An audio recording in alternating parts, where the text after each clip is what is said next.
Students, in this video let me explain the 10th exercise of part A. Disable or enable the button and blink the text. ஒரு button, ஒரு submit button இங்கே create பண்ண போகிறோம். அந்த submit பட்டனை நம்ம disable enable பண்ண போகிறோம். அது பண்ணுறப்போ as well as ஒரு டெக்ஸ்ட்டை வந்து பிளிங்க் பண்ண வைக்க போகிறோம். இதுதான் நம்மளோட aim of this program. So statement நான் ரீட் பண்ணுறேன் இப்போது. Right jQuery program. ஸோ இது நீ எழுதுறது jQuery ப்ரோக்ராம். அதனால் உனக்கு என்ன பண்ணணும், இந்த ஜாவாஸ்கிரிப்ட் லைப்ரரி jQueryயை இதுலேயும் ஆட் பண்ணணும். உன்னோட source SRC is equal to அந்த பாத்து இங்கே கொடுப்பேன் நீ ஸ்கிரிப்ட் உள்ள. Then write jQuery program for disable/enable the form submit button. So இங்கே சப்மிட் பட்டனை எனேபிள் டிசேபிள் பண்ண போகிறோம். அண்ட் blink the text, ஒரு டெக்ஸ்ட்டை blink பண்ண போகிறோம். இப்போ இது எப்படி பண்ணுறது அப்படின்னு சொல்லிட்டு நம்ம பார்க்கலாம். ஸோ எக்ஸசைஸ் நம்பர் 10க்கு ஒரு ஃபோல்டர் க்ரியேட் பண்ணியாச்சு. இந்த ஃபோல்டர் உள்ள ஆல்ரெடி jQuery நான் போட்டுட்டேன். இது ஒரு நோட் பேடு. இந்த நோட் பேடுக்கு a10.html அப்படின்னு சொல்லி நான் சேவ் பண்ணிட்டேன் இந்த ஃபைல். இங்கே ஆஸ் யூஷுவல் இது லாஸ்ட்டு 3 எக்ஸசைஸாக இதே தான் பார்க்குறேன். ஸ்கிரிப்டை வந்து சோர்ஸ் ஃபைல் கொடுத்துட்டேன் jQueryயோட பார்த்த. அண்ட் தென் இதில் எத்தனை ஃபங்க்ஷன்னா, ஒன்று வந்து டெக்ஸ்ட்டை பிளிங்க் பண்ணுறதுக்கு எழுத போகிறேன். அதுக்கு அப்புறம் வந்து இந்த பட்டனை வந்து அதுலேயே ஃபேட் இன் ஃபேட் அவுட் பண்ண போகிறோம். அந்த டெக்ஸ்ட்டை வந்து fade in fade out, blink the டெக்ஸ்ட்னால் அதுதான் fade in fade out. Then next ஃபங்க்ஷனில் வந்துட்டு you have to enable or disable the submit button. இது ரெண்டு பண்ண போகிறோம். ஸோ இங்கே இந்த ஃபங்க்ஷனில் பாருங்கள் பிளிங்க் டெக்ஸ்ட். ஸோ பிளிங்க் டெக்ஸ்ட்டில் இங்கே பிளிங்க்குன்னு சொல்லிட்டு இங்கே கீழே வந்து ஒரு டேக் இங்கே நம்ம கொடுக்க போகிறோம். ஓகே, ஸோ இங்கே பார்த்தீங்கன்னா உங்களுக்கு தெரியும், ஒரு பேராகிராஃபில் கிளாஸ் என்ன இருக்குது, பிளிங்க்குன்னு கொடுத்துருக்கீங்க. ஸோ இந்த பிளிங்க் கிளாஸை டாட் பிளிங்க்குன்னு இருக்கு இல்லையா, இதை ஃபேட் அவுட் வந்து 500, ஃபேடின் வந்து 500. ஸோ 500 கொடுத்தனா எவ்வளோ குயிக்காக ஆகும்னு உனக்கு தெரியும். ஏற்கனவே லாஸ்ட் எக்ஸசைஸ்லாம் செஞ்சு காமிச்சிருக்கோம். 500, 1000, 3000, 8000 கொடுக்குறப்ப ஸ்லோவாச்சு. ஸோ 500 millisecondsல ஃபேடின் ஃபேட் அவுட் ஆகுது. இது ஒரு பிளிங்க் டெக்ஸ்ட் ஃபங்க்ஷன். அடுத்தது பார்த்தீங்கன்னா இதுக்கு இன்டர்வல் ஃபிக்ஸ் பண்ணுறோம். இந்த பிளிங்க் டெக்ஸ்ட் பண்ணுறது அப்போது இதோடைய இன்டர்வல் செட் இன்டர்வல் வந்து 1000 milliseconds வந்து நம்ம வந்து இங்கே செட் பண்ணியிருக்கேன். அண்ட் ஆல்சோ இன்னொரு ரெடி ஃபங்க்ஷன் உள்ள சப்மிட் பட்டனோட டைப் என்ன, சப்மிட்டு டிசேபிள்டாக தான் இருக்குது. So disabled is equal to ட்ரூன்னு கொடுத்துருக்கேன். ஸோ இந்த ப்ராப்பர்ட்டி இனிஷியலாக இந்த இன்புட் பட்டனில் நீ க்ரியேட் பண்ணியிருக்க சப்மிட் பட்டன், அதோட ப்ராப்பர்ட்டி என்ன பார்த்தீங்கன்னா டிசேபிளாக தான் இருக்கும். அதில் ஒரு டெக்ஸ்ட், இன்னொரு டெக்ஸ்ட் பாக்ஸ் இருக்குது.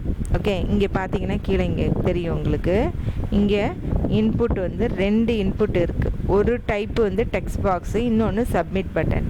இந்த டெக்ஸ்ட்டில் நீ சம்திங் டைப் பண்ணனா இந்த சப்மிட் பட்டன் எனேபிள் ஆகும். இதுதான் நம்மளோட ப்ரோக்ராமில் நம்ம பண்ண போகிறது. ஸோ இந்த ஃபங்க்ஷன் பாருங்கள் இங்கே. இப்போ இந்த இன்புட்டில் டைப் சப்மிட்டாக இருக்கிறது இனிஷியலாக என்னவாக இருக்குது, டிசேபிள்டாக இருக்குது. ஸோ டிசேபிள் ட்ரூன்னு செட் பண்ணியிருக்கேன். அடுத்தது என்ன பண்ணியிருக்கேன், டைப் டெக்ஸ்ட் பட்டனாக இருந்ததுன்னா key up function. So key up ஃபங்க்ஷனில் நீ என்ன பண்ணுற, யூ ஆர் என்டரிங் சம்திங், ஏதாவது அதில் டைப் பண்ண அப்படின்னு சொன்னோம்னா this value is not equal to something, ஒன்றுமே ஸ்பேஸ் இல்லாமல் எம்டியாக இல்லாமல் இருந்துச்சு அப்படின்னு சொன்னோம்னா அங்கே அந்த சப்மிட் பட்டன் இருக்கு இல்லையா, அதை டிசேபிள் பண்ணியிருக்கிறது இங்கே ஃபால்ஸ் ஆகிடும். அப்போ ஃபால்ஸ்னால் என்ன ஆகிடும், எனேபிள் ஆகிடும். இங்கே என்ன கொடுத்துருக்க, டிசேபிள் ட்ரூன்னு கொடுத்துருக்க. அதே இந்த ஸ்டேட்மெண்ட் பாரு, இந்த ஸ்டேட்மெண்ட் அப்படியே காப்பி பேஸ்ட் தான் இங்கே பண்ணுறேன். இங்கே டிசேபிள் ட்ரூன்னு கொடுத்துருப்பேன். இங்கே என்ன பண்ணுறேன், அந்த டெக்ஸ்ட் பாக்ஸ்க்குள்ளே சம்திங் என்ட்ரு பண்ணினா இந்த டிசேபிள்டிங் என்ன ஆகிடும், ஃபால்ஸ் ஆகிடும். ஸோ இதுதான் நம்மளோட ப்ரோக்ராம். இதை வந்து சேவர்ஸ் கொடுத்து இங்கே A10 நேம் கொடுத்துருக்கோம், a10.html சேவ் பண்ணியாச்சு. இப்போ நான் இதை எக்ஸிக்யூட் பண்ண போகிறேன். ஸோ ரைட் கிளிக் பண்ணி ஓப்பன் வித் கூகுள் க்ரோம் ப்ரௌசரில் ஓப்பன் பண்ணுறோம்.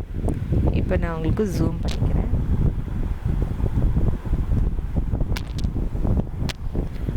ஸோ இப்போ A10ல் பார்த்தீங்கன்னா இது பிளிங்க் ஆகிட்ருக்கும். ஏன்னா 500 தானே கொடுத்துருக்கேன், அதனால் டக்குன்னு சேஞ்ச் ஆகிட்டே இருக்கு பாருங்க இது.